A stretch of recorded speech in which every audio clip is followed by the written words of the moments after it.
If you had the same childhood as me, which I'm sure a lot of us shared a lot of the same experiences, Animal Crossing was a staple game back then. I remember playing Animal Crossing Wild World on the DS, City Folks on the Wii, and New Leaf. I haven't played the New Horizons all that much, so I can't really speak on it to the full extent, but I have heard great things about it. Now, you're probably wondering why I'm talking about Animal Crossing when this is a Buyer Pass review on Dinkum, as I am positive you have already observed from the gameplay. Well, here's what I'll tell you. The game is extremely fun, and it brings back a lot of the same feelings that Animal Crossing had. Of course, there are a lot of pros of the game, but there are also a few drawbacks too. So let's get into whether Dinkum is worth buying or maybe just passing on. Now, before we hop into this video, I do want to first talk about an excellent way for you to support the channel while also protecting yourself and getting a great value. This video is sponsored by Aura. Aura is an identity theft service and fraud protection for your finances, personal info, and family. It's easy to understand, simple to set up, and all in one place. Aura gives you a secure password manager, which many of us have used or already used, hopefully, identity theft protection, an included VPN, antivirus protection, and more. And this is all included with the service, and it's all in one place. The value that you get from Aura is really unparalleled, considering all the features that are available to you. And if you use our sponsored link in the description of this video, you will get a free 2-week trial for Aura to test out the services, and if you decide you don't like it, there's no charge to you. Alright, getting back into the video, let's first go over how the game initially feels and my first thoughts when playing it. Getting started out in the game is pretty simple, and the game does a good job of getting you educated on everything you need to know. One issue that I had was that there was just way too much dialogue within the first hour or so of gameplay. I mean, I'm all for games explaining the story or showing you how to do things, but I found myself just skipping through a lot of the dialogue. Another thing that I wasn't a huge fan of was the number of times that you had to keep going back to the NPCs in the game to speak with them. I couldn't progress unless I spoke with certain people and did certain tasks first. I suppose that is the gameplay style of this type of game, but I kind of wanted to, just explore and progress at my own pace. But I had to go through a series of tasks before being allowed any freedom. Those aren't massive issues for me, but I thought I would note them. Otherwise, the start of the game is generally pretty exciting, and the location you are in is definitely interesting. It's mostly desert, but there are many areas on the map that are lush and full of trees, but those are usually small portions of the overall desert. I was definitely excited when I jumped into the game, and it gave me that same feeling that the old Animal Crossing games gave me, the excitement of starting a new world and exploring a new location. Now in Dinkum, you are actually the first settler in this new area, so you actually need to build the town slowly before people start to show up. That's actually probably the main aspect of the game that sets it apart from games that are very similar, which is that there are more survival and building elements that are integrated into the game.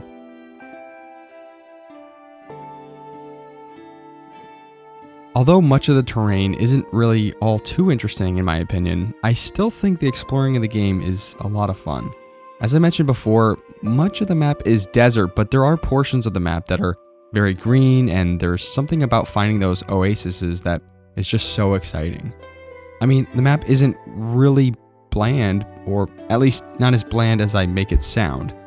The reason why is because the map consists of multiple small islands, and there are streams and rivers flowing through each plot of land. This actually makes exploration more fun than if it was just a large desert map with no water in sight. I actually enjoy the map design now that I'm talking about it more. Oh, and although at first exploring can be slow, you can actually get to the point where you can build water motor vehicles to traverse through the streams and rivers faster, which I think the addition of the streams and rivers throughout the map makes it just that much better. I'll get into how the license to build and progress aspect later, but generally I think the game is pretty enjoyable to explore.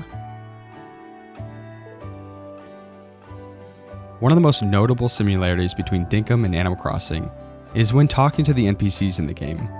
It really is similar, and I guess it isn't an Animal Crossing thing. Other games do it, but I guess I'm making the parallel because the games are so similar. I will say that you don't have as much of an in-depth social system in Dinkum as you would in Animal Crossing, but it is still a huge aspect of the game. So because the game starts off with you being one of the first settlers on this new island, you personally have to develop the town and build it from the ground up in order to attract new people. New NPCs will come as you grow the town and add more to it. They first set up their tent there and settle, but eventually houses and buildings start to form, which of course encourage more NPCs to settle there too. I actually enjoyed this system, and it felt much more rewarding to personally have a hand in building out this developing town, which in turn rewards you with new people joining. Again, you don't get all the crazy social development opportunities as you do in Animal Crossing, but honestly, I really liked how this was done, and you still get lots of interaction and relationship building here too. Another portion of the game that I personally found really enjoyable is the various things you can do during the game to get food. By far, fishing is my favorite way to gather food. At first, I was so confused about why I couldn't catch a fish because I was expecting a timing thing. You know, once the fish pounces on the lure, you click and you keep tapping to catch the fish.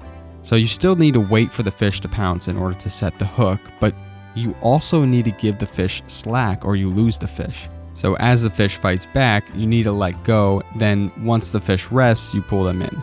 And the main difference is that you have a penalty bar that increases the more you pull on the fish as it fights, and it can lead to you losing the fish. So I really enjoyed the fishing, and it never really gets boring. The hunting side of things is really just stab and run, not really much there, and the farming is another area that I haven't explored completely, but I can see how this can be an enjoyable aspect of the game. The finance system of the game is just about how you would expect it to go. There are two currencies in the game that are used for different things. The first is Dinks, and is used to purchase tools, items, and basically any trading goods you can think of.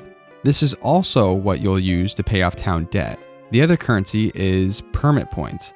These are gathered by doing tasks during the day, and over the course of time, the main use case for these is to pay and unlock permits in the game. This brings me to the permit system. The permits in the game unlock various abilities and tasks that you can do in the game. Similar to in real life, you do need a fishing license in order to fish, and you need a hunting license in order to hunt. Some of these even have tier systems where you can upgrade your permit in order to do even more in that area. There are a lot of things here, and this adds a decent amount of personal progression that is separate from the progression of building your town or gaining more wealth. I think it would have been interesting to allow these things even before getting the permits. But if you got caught doing these things before having a permit, there would be repercussions for doing so, whether in a social score or maybe a financial fee. Regardless, I do like the system, and I find it to be very rewarding when unlocking these, and they are a welcome addition. So that brings us to whether the game is worth buying now, or maybe just another game to pass on. Well, I actually really enjoy this game, possibly because I grew up playing games similar to this, and having something like this accessible on Steam just makes it so much better. The game is super charming, and I already know this will be a go-to game that I will be playing on my Steam Deck. There are also options to play online with friends and work together to build a community, and honestly, I think this was done really well, and considering the low cost of the game, I really recommend buying Dinkum. Well, that's going to be it for this video. I hope this review was helpful to you, and as always, if you enjoyed the video, leaving a like and subscribing to the channel is always appreciated. Thanks for watching, and we will see you in the next video.